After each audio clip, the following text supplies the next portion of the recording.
Bonjour, je voudrais vous parler aujourd'hui du vertige positionnel paroxystique bénin, communément appelé VPPB, qui est la cause la plus fréquente de vertige et représente environ 30% des patients vertigineux.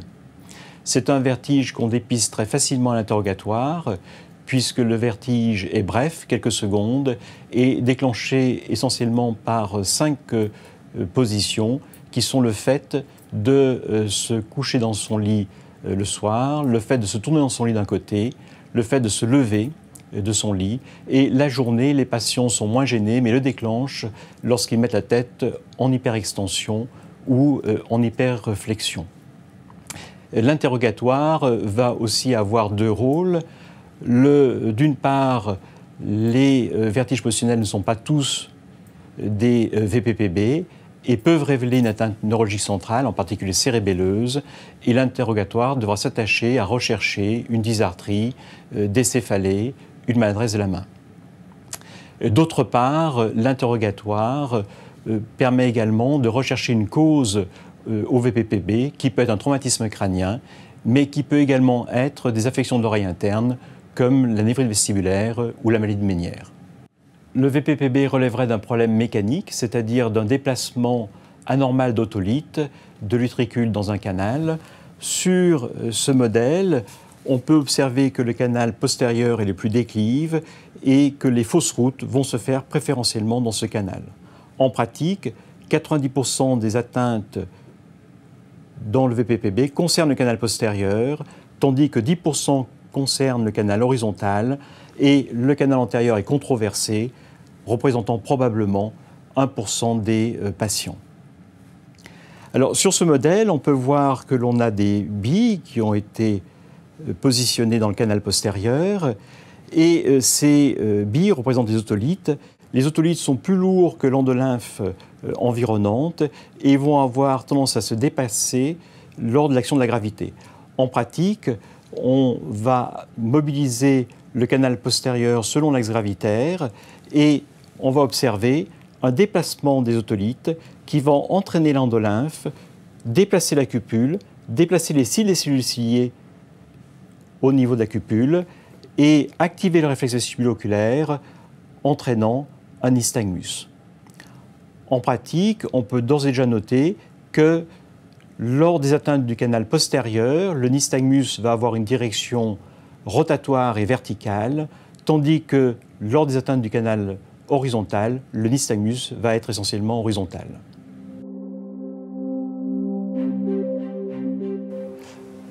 Avant de pratiquer les manœuvres positionnelles, on réalisera un bilan clinique minimum permettant d'apprécier la position debout par un test de Fukuda par exemple, et de dépister une atteinte cérébelleuse par l'analyse de la poursuite oculaire et la recherche du nystagmus du regard excentré.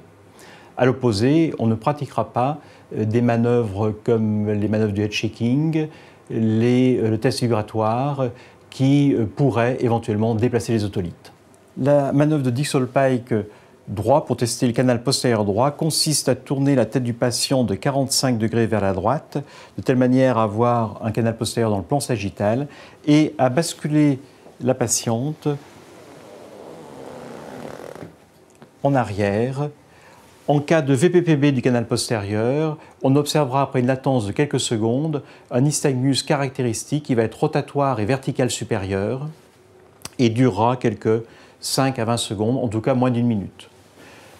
On notera que lorsqu'on rassoit la patiente, on aura une inversion de ce nystagmus.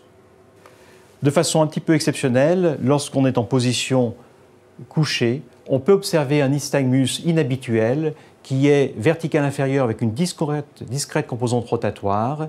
Souvent, ce nystagmus est observé pour la manœuvre Dixoll-Pike droit et pour la manœuvre Dixoll-Pike gauche. En ce cas, il faut évoquer un exceptionnel VPPB du canal antérieur. La manœuvre du canal horizontal consiste à basculer la patiente en arrière, tête surélevée de 30 degrés et à effectuer des mouvements de la tête vers la droite et vers la gauche. Dans le VPPB horizontal, il existe 2 formes, une forme géotropique et une forme agiotropique.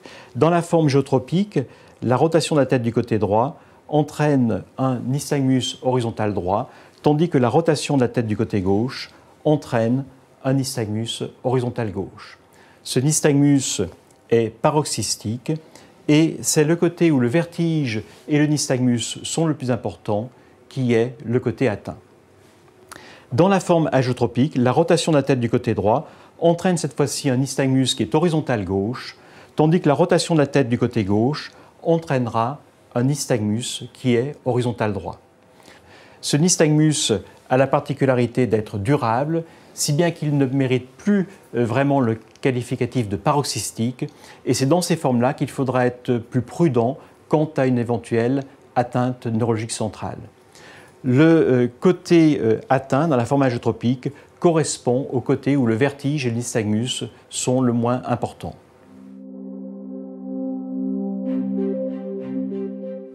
Avant d'envisager les manœuvres thérapeutiques, il importe de souligner 2 points. D'une part, la loi de Kouchner de 2002 impose un consentement éclairé des patients pour tout geste le concernant. Il faut donc expliquer les manœuvres thérapeutiques au patient, obtenir son plein aval et sa participation active. D'autre part, toute manœuvre thérapeutique présente le risque d'un vertige, notamment quand on relève le patient, mais également d'un vertige qui peut survenir dans la demi-heure qui suit la fin de la manœuvre thérapeutique.